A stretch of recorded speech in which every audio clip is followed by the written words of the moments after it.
Jaya Radha Madhava Kunja Bihari.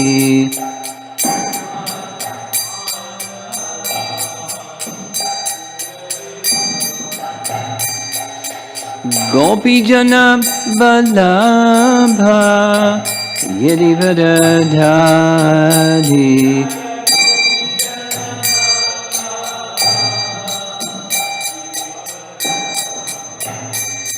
Gopijana Vallabha Girivardhari.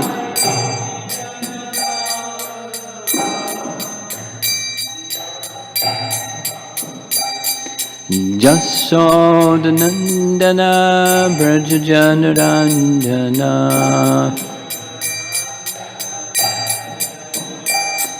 Jasodhanandana Brajajanarandana.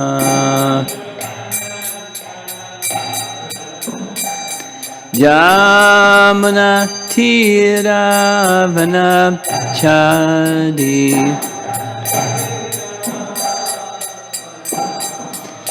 Jamana Tiravana Chadi.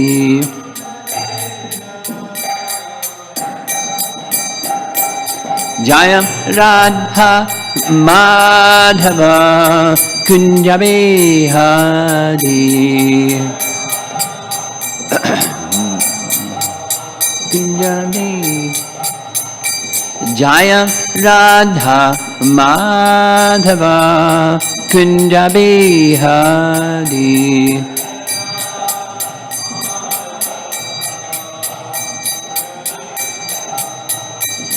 Gopijana Vallabha Girivardhari.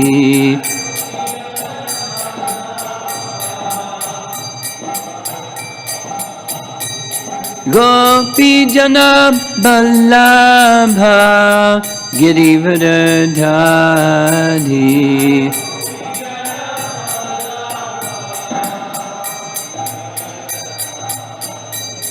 Jasodhanandana Brajajanarandana. Jasodhanandana Brajajanarandana. Jamana Tiravana Chadi. Jamana Tiravana Chadi. Jaya Radha Madhava Kunja Bihari.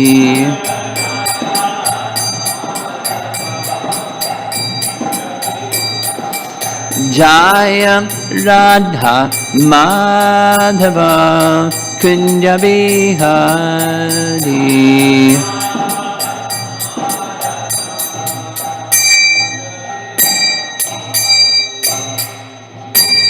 Jayom Vishnupad Paramahansa Parivajagacharya Astatarasati Srimad.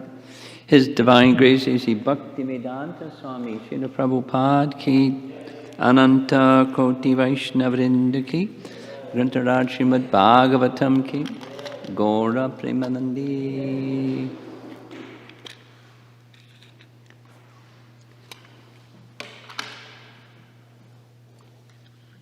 Om Namo Bhagavate Vasudevaya.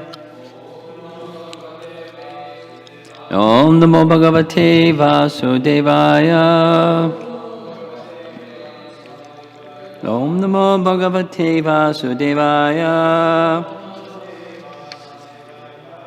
We're going to cover 4 verses this morning and chant text 10. Canto 10, chapter 26.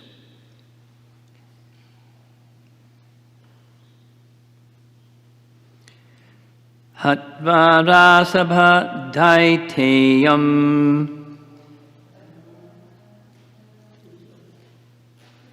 That's different. Which one is it? I'm chanting 10. 7. Okay.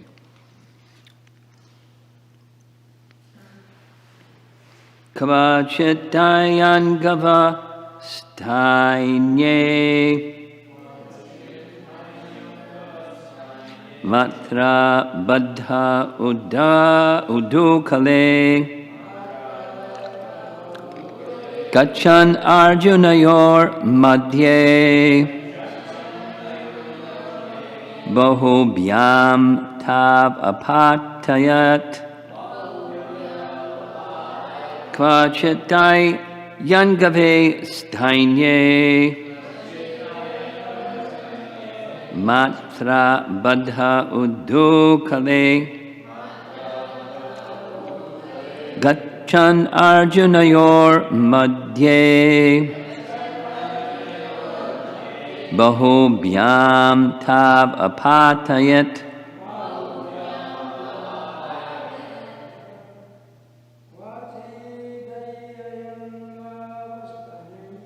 Kvachitanya gave stainye. Matra baddha udukale. Gachan arjunayor madhye.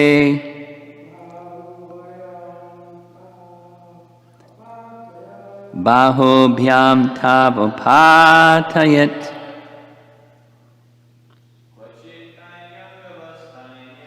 Kvachit dainyan gava stainye.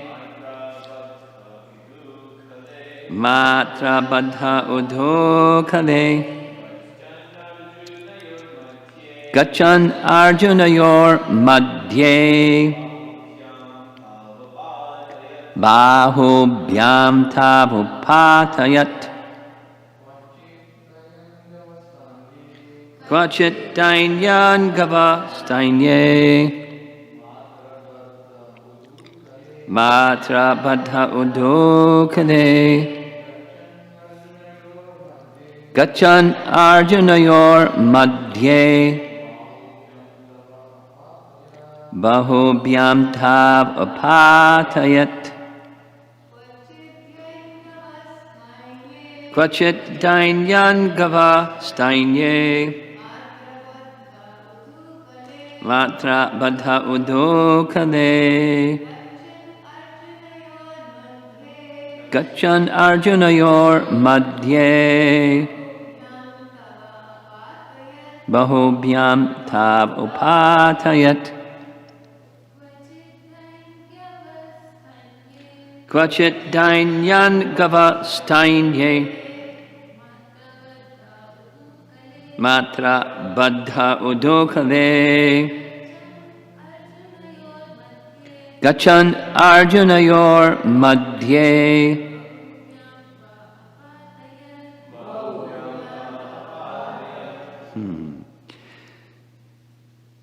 Kvachit once. Hai yangava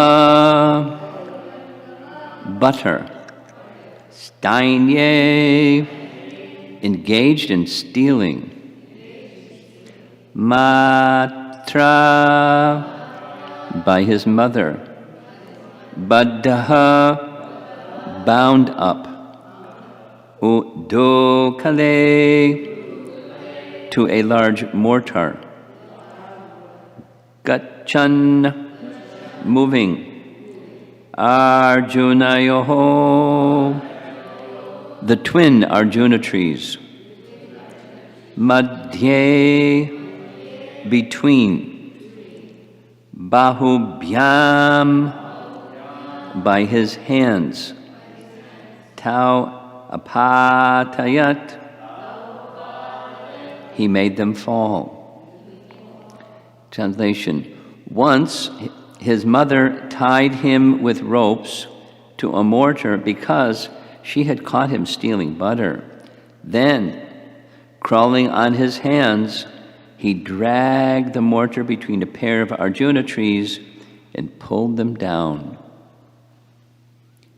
And the purport here in Bhagavatam, the two Arjuna trees were old and thick, and they towered above little Krishna's courtyard. Nevertheless, they were pulled down quite easily by the naughty child. I'm going to do this a little differently. There's several verses coming up, but there's commentary, so I'm going to just go through one by one. And here we go.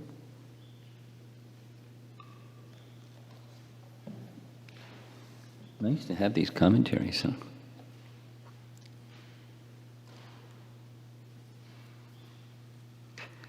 Compliments of Bhanu Swami.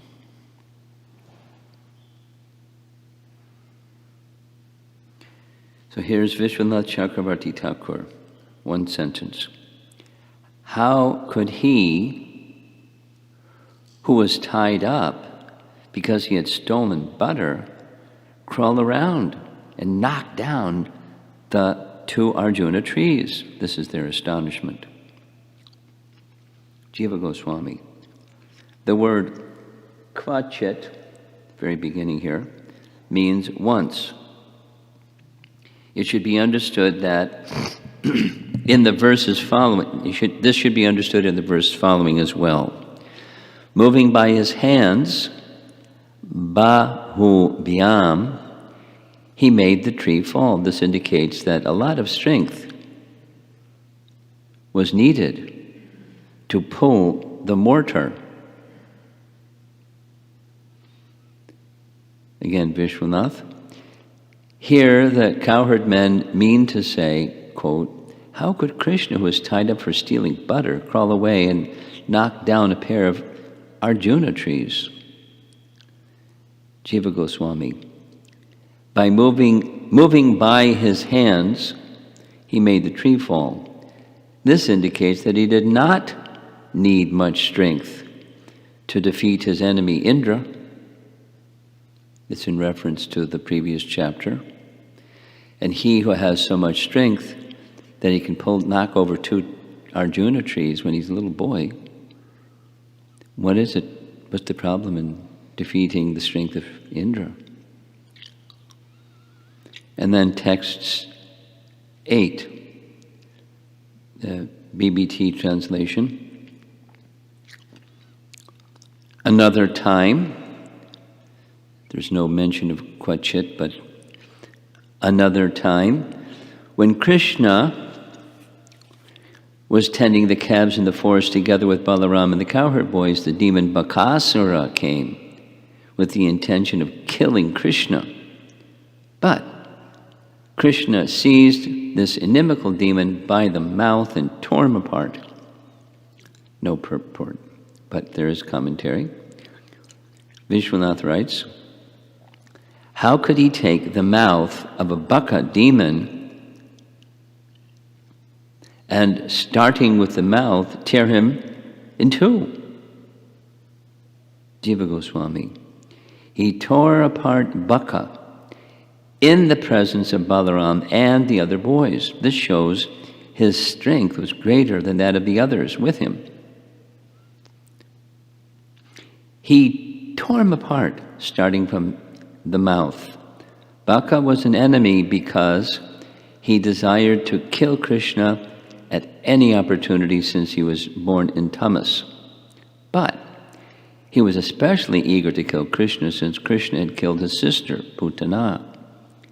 Baka was actually killed after Vatsasura. The order is incorrect. Since the people were overcome with great astonishment, this will be done in later verses as well. And then further Vishwanath commentary. Here the cowherd men mean to say, how could he hold the beaks of the baka and bifurcate them? So two more verses, text 9, BBT translation. Desiring to kill Krishna, the demon Vatsa disguised himself as a calf and entered among Krishna's calves. But Krishna killed the demon and, using his body, enjoyed the sport of knocking kapita fruits down from the trees. Jiva Goswami. The demon desired to kill Krishna along with Balaram. Krishna killed him casually, and by grasping his feet and whirling him around, made fruit fall from the tree. His great strength is indicated from throwing the demon into the treetop. And although this is chapter 26, there's reference in Jiva Goswami's commentary on the 10th canto, going back to chapter 11. So I'm just going to read. This is the killing of the Vatsasura demon, chapter 11. Krishna caught the demon by the hind legs and tail, twirled the demon's whole body very strongly until the demon was dead, and threw him into the top of a kapita tree. The huge demon fell down along with the fruits from the tree. He grabbed the demon so he could He grabbed the demon so he saw the tail, since he held him by the hind legs. He grabbed his tail along with his hind legs and twirled the demon around. The object, quote, the demon, is in the previous verse. He threw him on top of a kapita tree, since the fruits would fall and they would be used for throwing in games. Though he twirled the huge demon around, Krishna did not move from his place. The demon, with a huge body, fell down. On being killed, because his illusory powers disappeared, he showed his huge demoniac body.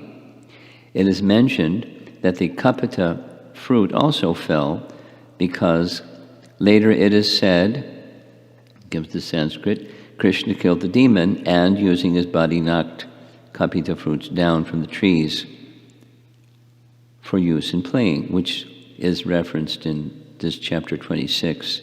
It's not in chapter 11, the knocking of the kapita fruits. The word ha expresses astonishment. That's the mood. That the small boy could throw the huge demon against the huge tree. Now finally, text 10, translation BBT. Together with Lord Balaram, Krishna killed the Rasabha, the jackass demon, and all his friends, thereby securing the safety of the Taliban forest, which abounded with fully ripened palm fruits. BBT purport.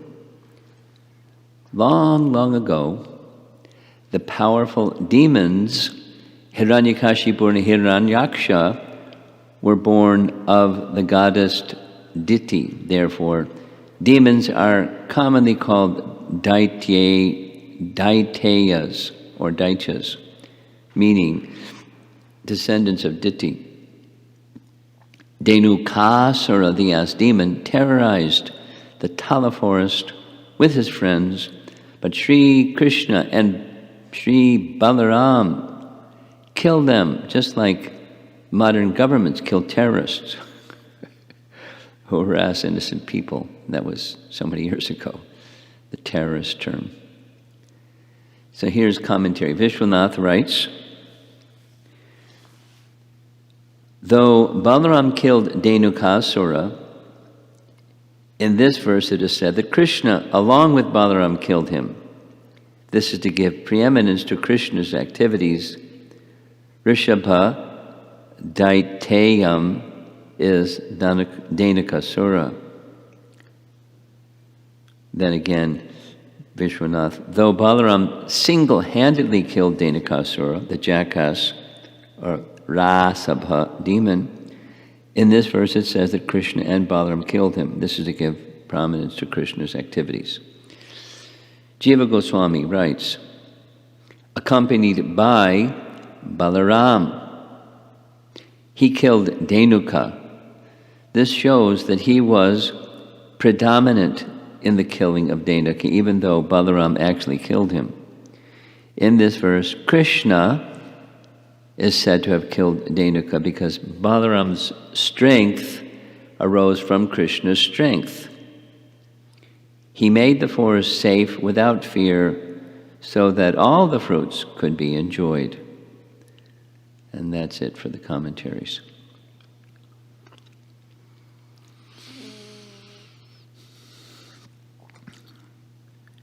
So this is these verses, 7, 8, 9, and 10. We covered 4 verses.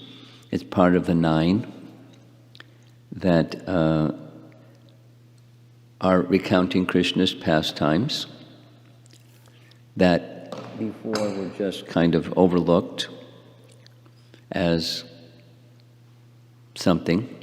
Somehow it happened. Some demigod or some mystic something, they passed over it somehow. That is, Yogamaya potency allowed them. So this is just repeating some of the earlier messages. Here, that curtain of Yogamaya has been momentarily parted by the astounding Govardhan Leela, and after they've gone back to their homes, because when they were in the midst of the Govardhan Leela, it was Yogamaya all the way. They were with Krishna and experiencing joy and ecstasy and overwhelming happiness, and now they're home and they're reflecting back on what happened and who is he. So this astonishment,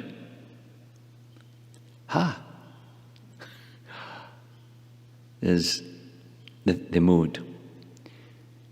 And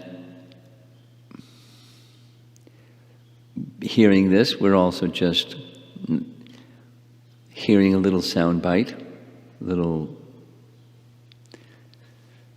short message, where the delightful pastimes of Krishna are being recalled to memory, especially if we're a little familiar. It may invite us to go back and read Krishna book, or read the whole canto with the Bhaktivedanta purports, or the purports from the Bhagavatam. And even if we don't, then it's just bringing to memory what we already know, something. We already know something about Krishna's pastimes. Just a little sharing. During this coronavirus thing, different devotees are doing all kinds of different things. And I received word that Rabindra Sarup Prabhu, many of you know him, PhD in philosophy, and most certainly, in my opinion at least, the best writer in our Hare Krishna movement. And knowing what he's absorbed in, because I asked him some time ago, he's absorbed in Bhajana Rahasya, that is Bhaktivinoda Thakur's description of how to enter deeply into the holy name. And he described to me what he's doing, how he's doing that, and he's planning to write a book about it, which I'm very eager to. But he's really slow when he writes. But it's stages, he's memorized, not just memorized, the word for word meaning, because he knows a little bit of Sanskrit. He's absorbing himself in Shikshastaka, because that's what Bhajan or Rahasya does. It's a map of how to go to the stage of Braja Prem, the gift that Lord Chaitanya gave through that map. So he's reciting it, absorbing his... with deep meaning. This is like this discussion that's been exchanged a few times now, mantra upasana. These aren't exactly mantras, they're verses of Lord Chaitanya's instructions, shiksha, in entering into the name. It's all about the name, and then with the name comes everything. Nama Rupa Guna Lila, and the mood of bhakti, the mood of Braja Prem. So that's the Rabindra Swarup Prabhu that I know, and I was told that during this coronavirus thing, there's online everyday reading from Krishna book. That's what they're doing, and they're in upstate New York. I don't know if they're discussing, but just hearing Krishna book. Combine that with everything else that I said, and I can only imagine for him and for others that like hearing Krishna's pastimes, it's a stimulation for ecstatic love for Krishna, because the potencies are there. And the language is simple, so even new people can tune in and hear and be purified. On the one side, cleansing, chaitadarpana marjanam, cleansing of things. The obstacles on the path of bhakti as Krishna's killing demons, because it's not only killing demons, it's so many things. The focus here in this chapter is killing demons. And certainly that's not all that Krishna did, but the astonishment, or the major feature of their astonishment focus, is killing of demons. Now, not all, like Indra, isn't a demon, although the language here speaks of Indra as an enemy. And Krishna doesn't see friends enemies, but Arjuna did some bad stuff. And so he became inimical toward Krishna, which is demoniac. So he's not a demon, but he was inimical toward Krishna. Who is this upstart little boy interrupting my sacrifice? I'll show him. So Krishna curbed his pride. Krishna stirred his pride deliberately. It was already there and he didn't like it. And so he jacked his pride way up in a way that he knew would work. And sure enough it did, and sure enough so there are many things accomplished, but Indra's pride was curbed, and we're going to hear some more about all of that as Indra comes and speaks. But now it's the Adbhuta Ras. And we sing it every day, Adbhuta Shringha.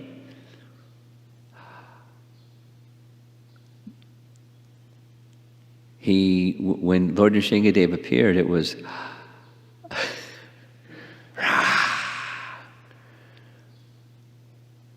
it was the first Hare Krishna skit that I ever saw. I'll tell you, it's just anecdotal because there's not too much to say about these verses. I was visiting a college student, visiting Boston, looking about graduate schools in Boston. The place where I was staying, I was with two other people. They drove, they had some friends, the friends had a loft, and I was given a room way in the back, and on the windowsill were those little Jagannath deities about that big. And at the school where I was, there's a center, and they have Jagannath deities. I just like, I took it as a sign from Krishna, go to the temple. So I went to the temple. I wasn't planning to go to Boston to go to the Hare Krishna temple, but it's like things happened, and I went to the temple. And part of that visit, it was the second day that I went to visit, it was Nrsimha Chaturdasi, and they had a skit. And one of the three principal artists, then the ISKCON press artist, was Muralidhar. Muralidhar, really tall, and his demeanor was very quiet and creative in his own way. And he would always play the parts. I found this out later. He played the parts of demons because he could like get into it. This creative, quiet person became the demons. So I didn't know anything about the pastime of Lord Nrsingadev's appearance, but like there are these curtains here against the wall. So he was hiding behind the curtain. And when it was time for Nrsingadev to appear, he came out we didn't know he was there. He was like well hidden. And he came out roaring. It was like, and very tall, big dark eyebrows, facial expression. He didn't need a costume. He was just like, wow. Everyone.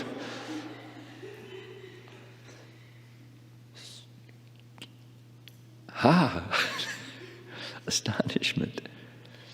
So that's part of the Lord's pastime, to induce astonishment in his manner of how he does what he does. So, because the last one was the Vatsasura demon, this little boy, and the pastime, Krishna understood right away.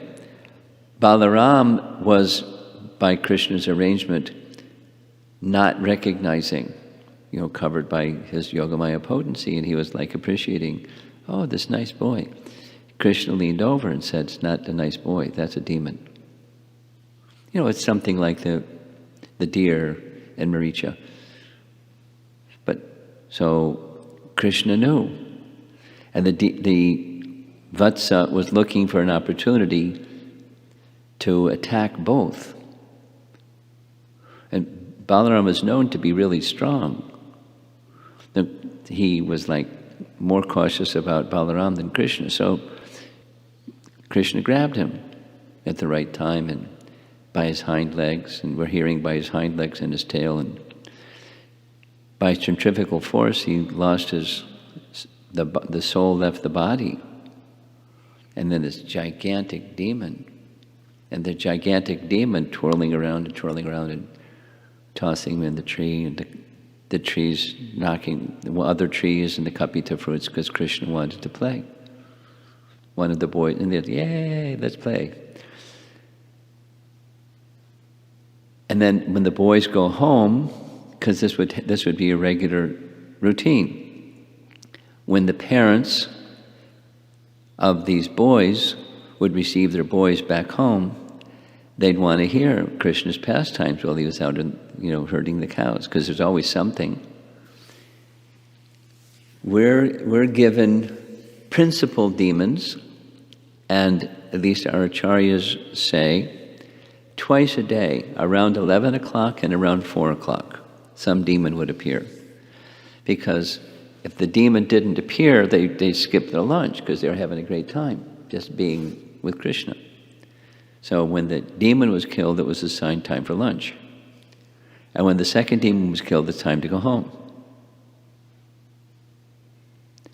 So we're hearing the principal ones, but we can understand Kamsa had a whole bunch of buddies, and they had mystic powers, and they did different things, but some of the prominent ones, or the main prominent ones, and we hear them again and hear them again. But it's just so that the parents of the boys would want to hear, and the boys would say what Krishna did. And it was, how wonderful is Krishna.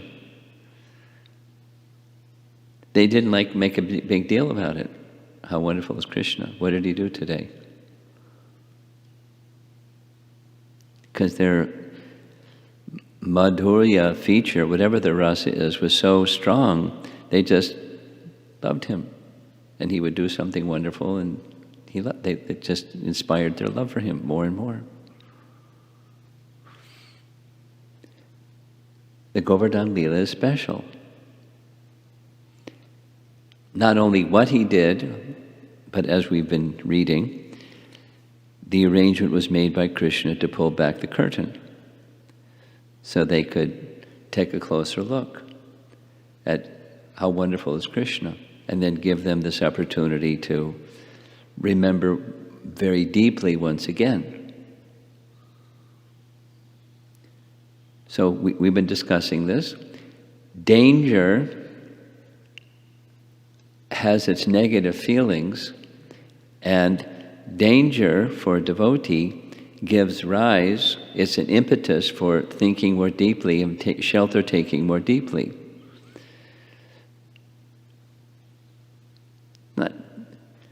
Some people live their lives risking their life all the time.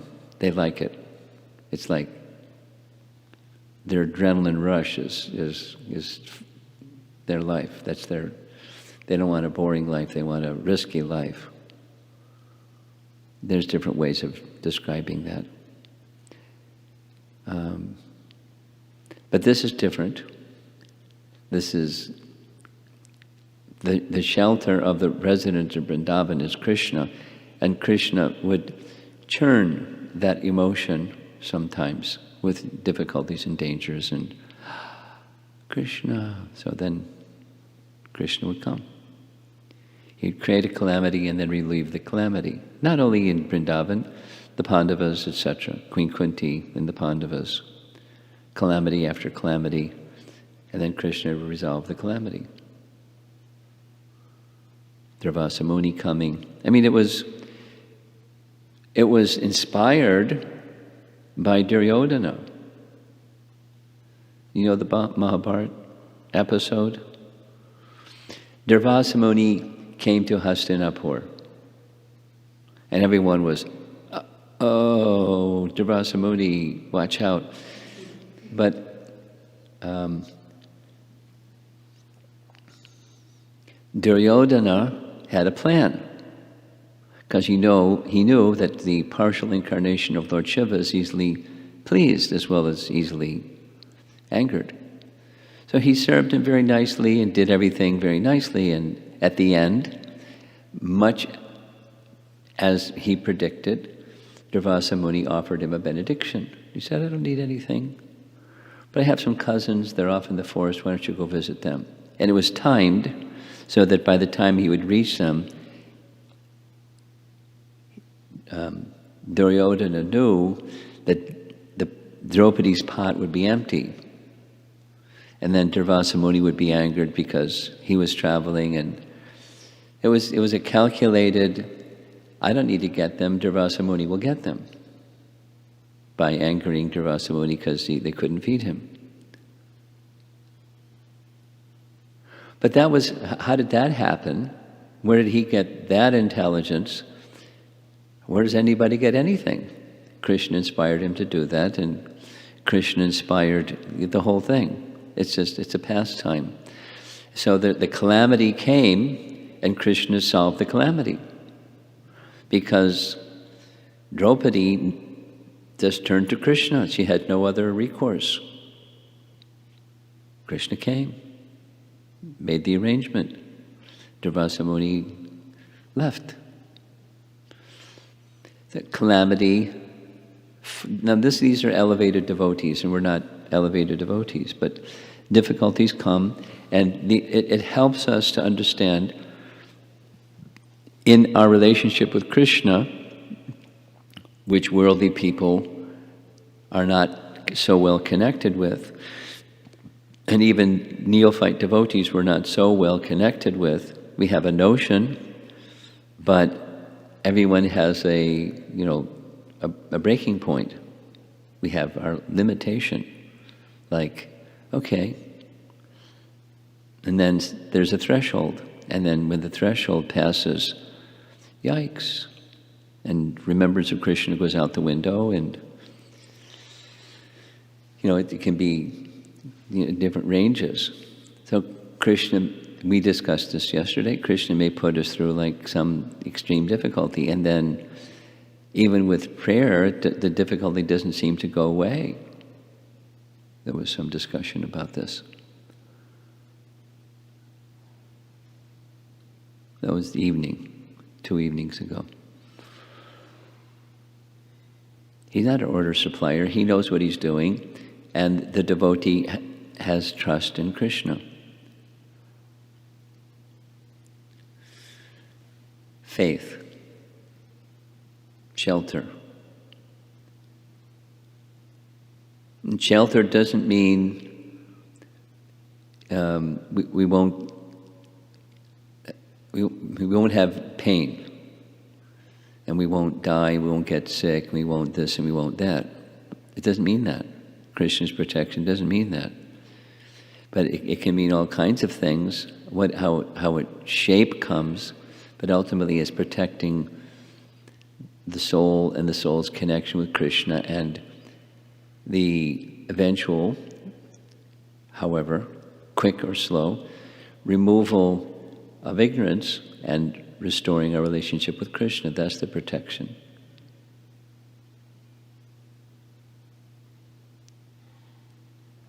Kaunteya pratijanihi name bhakta vinashati. And vinashati is having our bhakti destroyed. We had this discussion. Bhakti may be, through difficulty, may get challenged and may appear to weaken. But the big picture is, it's meant to strengthen our bhakti. And Krishna knows.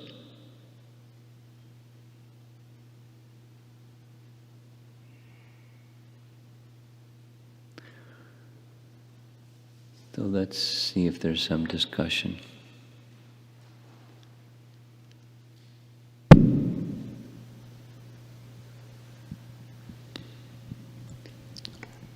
You have? I have a question.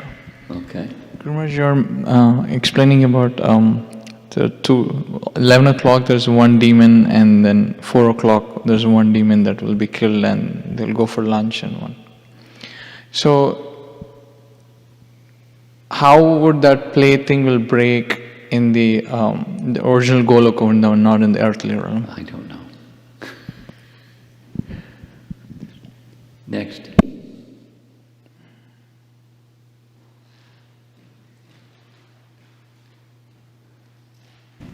Thank you, Prabhu. Maharaj, you were describing about like hearing the holy name, and then there is one enters like Nama, Rupa, Guna, Leela. Yes.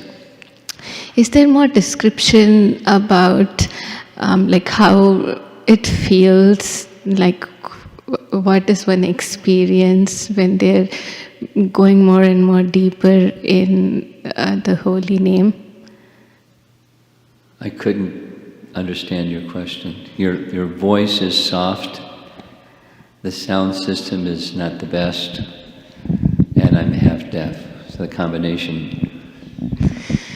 So is there more description of... Is there more description? Of the Nama, Rupa, Guna, Is there more Leela? description of that sequence? Yeah, like what does one experience when... What does somebody experience? Right. Well, sure.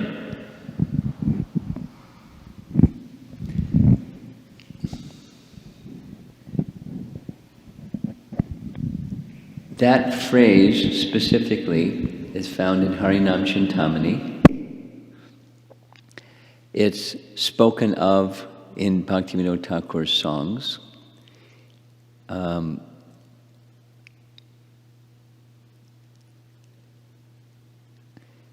the subjective experience of that sequence, I'm sure that there's some explanation. I can't think specifically. There's a nice reference I recently read from Bhaktisiddhanta, and I think I sent it out. He uses, but it's not exactly what you're asking. He describes that the chanting of the holy name, when it's performed without offense, acts to efface, because it's like not a common word that we use in our English vocabulary, but he knew the word. Efface both the gross and the subtle body. Now, what efface means is, a dictionary definition of efface is like coins rubbing against other coins, and the date that's on the coin after some time becomes effaced. You can't distinguish it anymore by the rubbing of the coins with other coins. And eventually, gone. You can't distinguish it at all. So that's what this term efface is, gradual rubbing together of two things, and then the distinguishing marks become gone. So his language is, Bhaktisiddhanta's language is, as the gross and subtle body become effaced, then the self as a spiritual entity can be realized. So his sequence is, experience-wise, which is your question, it starts with understanding who we are with a spiritual conception of who we are, as opposed to the body or the subtle body conception of who we are, because we're absorbed in those two, in all kinds of variations. And then, he says, one can, from that position, one can then begin to understand the form of Krishna, so Nama Rupa. And from the form of Krishna, then the rest. He doesn't add the rest, but it's just, it's a sequence that starts with not just notionally accepting, because we all notionally accept, we're spirit soul, but we're not functioning at a conscious level like that in the manner that we could, should, would, if we absorbed in chanting without offense over time. So his point specifically is, it's gradual, like effacing, the wearing away of the date on a coin doesn't happen overnight, it's gradual. So however long, when that effacing of gross and subtle body, it doesn't mean that you don't have one anymore, but its influence is diminished and it's unrecognizable anymore because consciousness is elsewhere. Self-realization, the form of Krishna realization, and then in sequence as activities. I think you're going to have to do some, if you want to know more about the question you asked, you have to do your own reading rather than, most likely there's references from both Bhaktisiddhanta and Bhaktivinoda Thakur. Anything?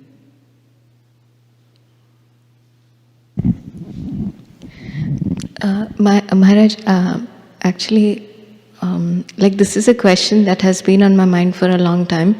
I have heard from some devotees that while chanting, it's important that we feel something. It's important that we do what? That we feel something. See. Feel something. Yeah. Like the description... You shared this with me already. Yeah, the description that they have, like I have heard from some devotees, is some people feel a peace of mind. Some people feel like fearless when they chant. So as a sadhaka, like what is to be expected when we chant the holy name? Like what should be our in one sense, what can be our inspiration? What can we do what? What can be our inspiration? What can be our inspiration? Well, when you wrote that to me, I was also thinking some more about it. Now you're asking it in a class.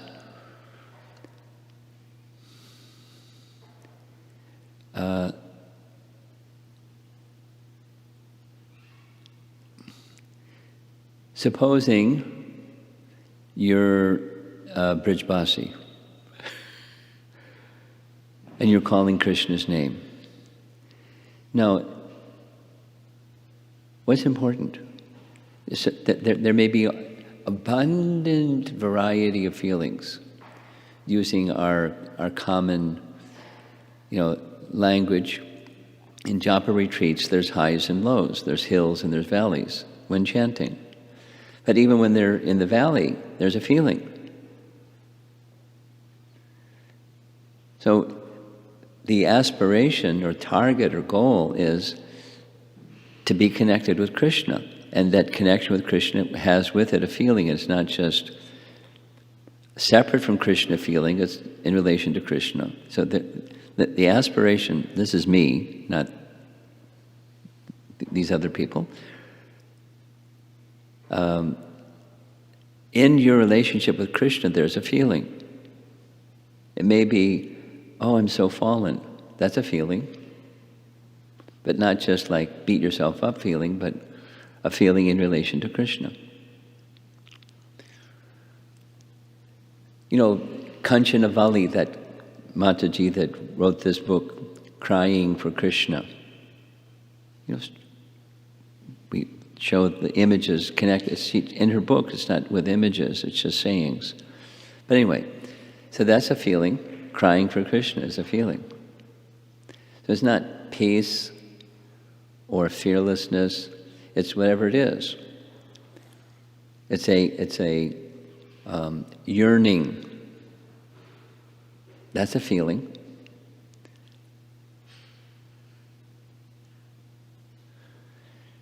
During this, if we have it, this thing is supposed to happen the 4th of July. Let's see what's going on.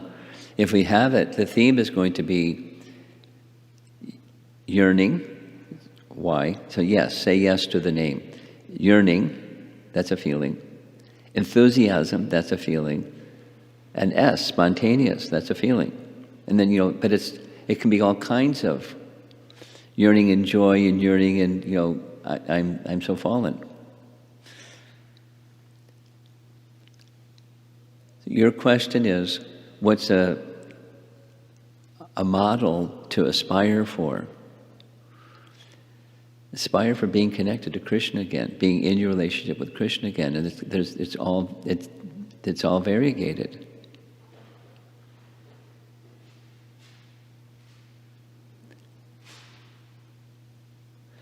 Some others besides the persons who you're hearing from, one that comes to mind is Niranjan Maharaj, and that's a theme that he speaks about, is chant with feeling. You've heard me speak about it. Supposing you say, oh, I don't have any feelings. Well, that's a feeling. And chant with that feeling. Be in touch, introspective, but not just a feeling that's floating around, but in connection with Krishna. With feeling. Because that's the heart. So alignment of body, mind, and heart. And the heart can be, feeling disconnected.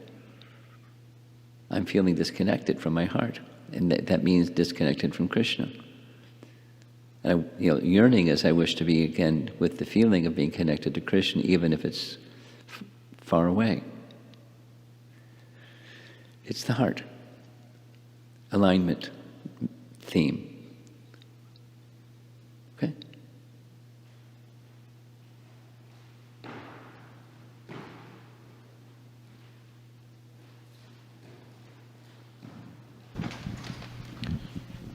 Guru Maharaj, this question is from Archana Mataji. Hare Krishna Guru Maharaj. Is there any significance of demons coming at a particular time of the day and not any other odd times like night or early morning? Everything's orchestrated by Krishna's internal potency. So that's the significance.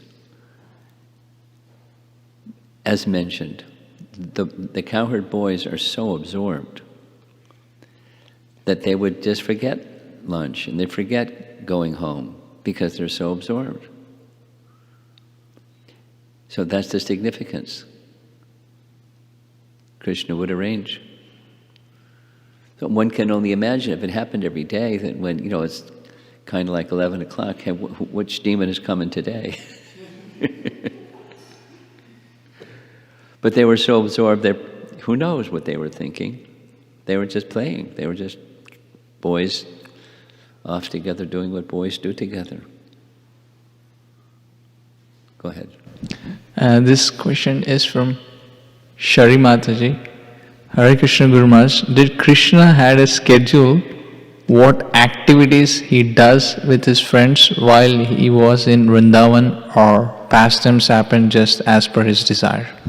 I couldn't follow. What did Krishna do while he's off in the forest? There's abundant description in the Bhagavatam and Krishna book. Is that her question? It's more similar, like, did Krishna had any schedule? And any schedule? Yeah, Ashtakaliya Leela, that's the schedule. Eightfold pastimes during different time of the day. He was really regulated. He was reciprocating with different devotees in different moods at different times of the day, suitable for the time of the day. So, could you do me a favor when you read these? Don't read this preamble that says Hare Krishna Guru Maharaj or whatever it is. Just the question. Thanks. This question from Sri Radhika Mataji.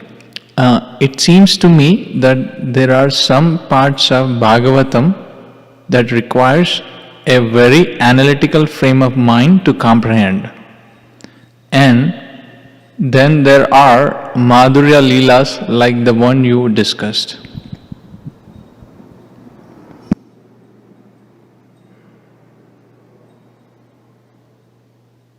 Okay.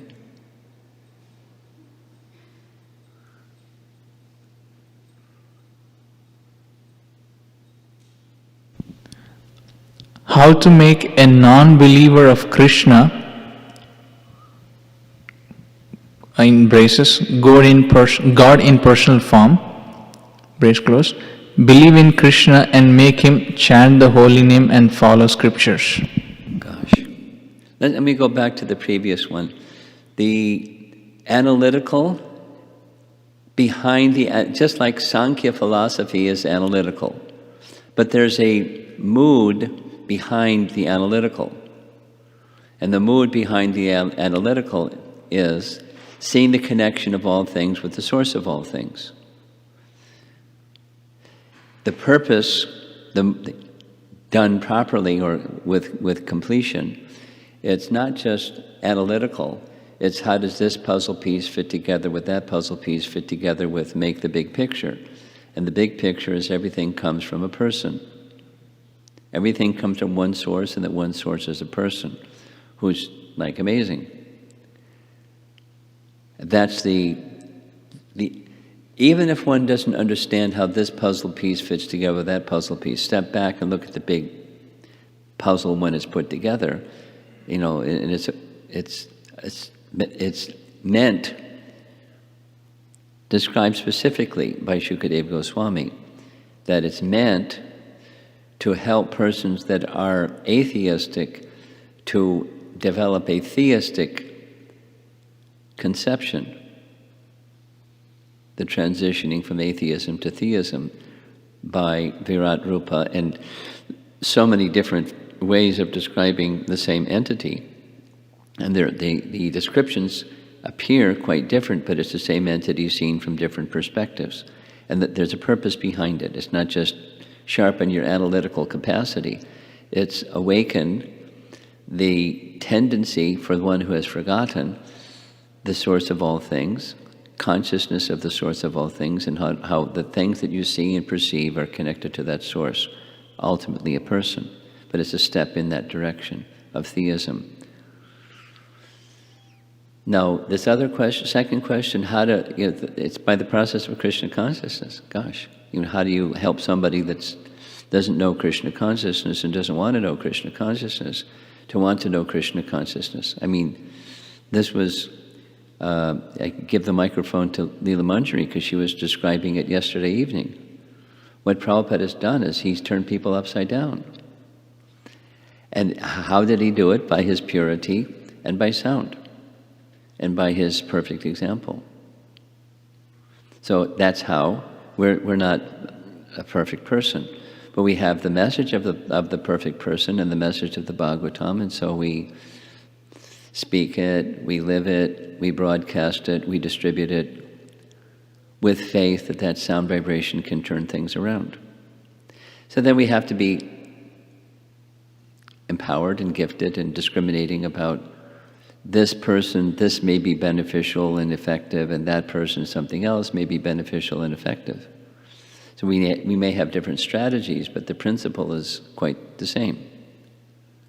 Model for the world a life of devotion.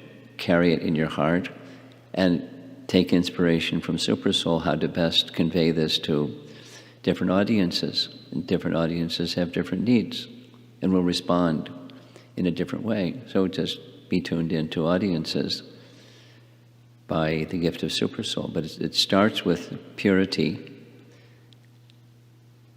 By our own, that purity is by our taking up the bhakti process in a submissive, proper, and enthusiastic way. And then relying on Super Soul for how to convey that to others using these principles. There is addition from Sri Radhika Mataji, where our intelligence might not serve us well. I didn't get it. Where intelligence? Where our intelligence might not serve us well. Where our intelligence and mind may not serve us well? For it is limited and material. For what? It's limited and material. Yeah. So what are you going to do? Is that the question? That's it. Given that we have limited intelligence and mind, what to do? That's the question? Well, we have to work with what we have been given. And we engage in the elevation and cleansing process, both. So the sadhana bhakti process is meant to cleanse or relieve the limitedness, because the limitedness has to do with coverings. So cleanse and become elevated. That's what we do. And so according to our capacity, that's what we do with ourselves, and then extend whatever it is that we can to others, knowing that it's limited due to our coverings. But we receive something, we want to share that something, knowing that it's less than perfect and limited. And by that method, trying to be Krishna's instrument, he gives us greater strength and greater purity and greater elevation of consciousness. This is the Sankirtan movement of Chaitanya Mahaprabhu. Anyone can take part. That's what we do. This question from Sunita Mataji. What are some of the impersonal behaviors we should be aware of in the day-to-day dealings? The Western countries are filled with impersonalism. What are some of our impersonalisms that we should be wary of? That's the question? Aware of. And I would assume to be aware of means you try to avoid it. Be wary of. I said, be wary of. Get on the other side of those tendencies. Yes? That's what the question is? That's all, Maharaj. It's just saying, identify them. What are they? That's all that's being asked.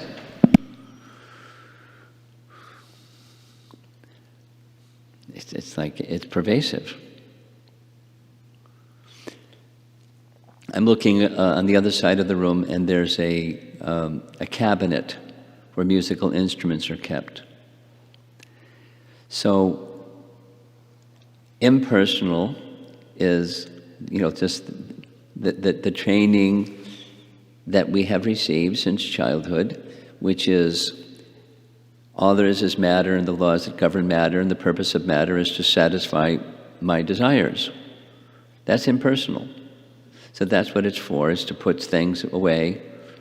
And we have to put a sign up to tell people, make sure you put stuff away, because people are, lazy and inconsiderate. So, but it has a higher purpose, and that higher purpose is personal, in relation to the person who those musical instruments are meant to be used for.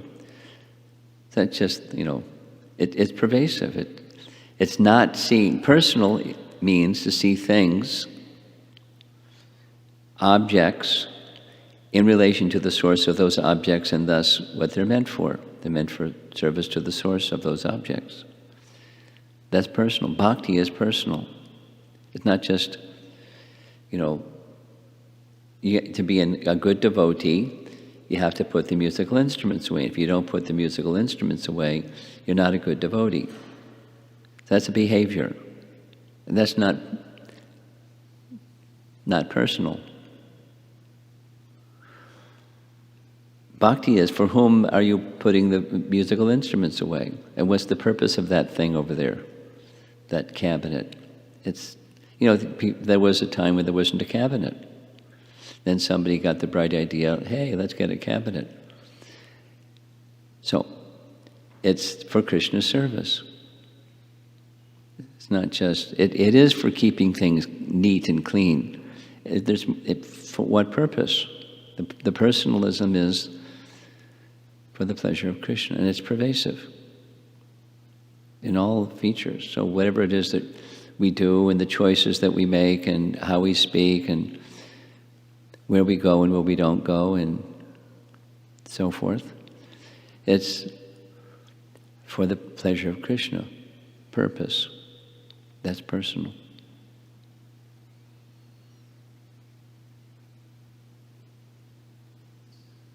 Okay. Srila Prabhupada ki jai.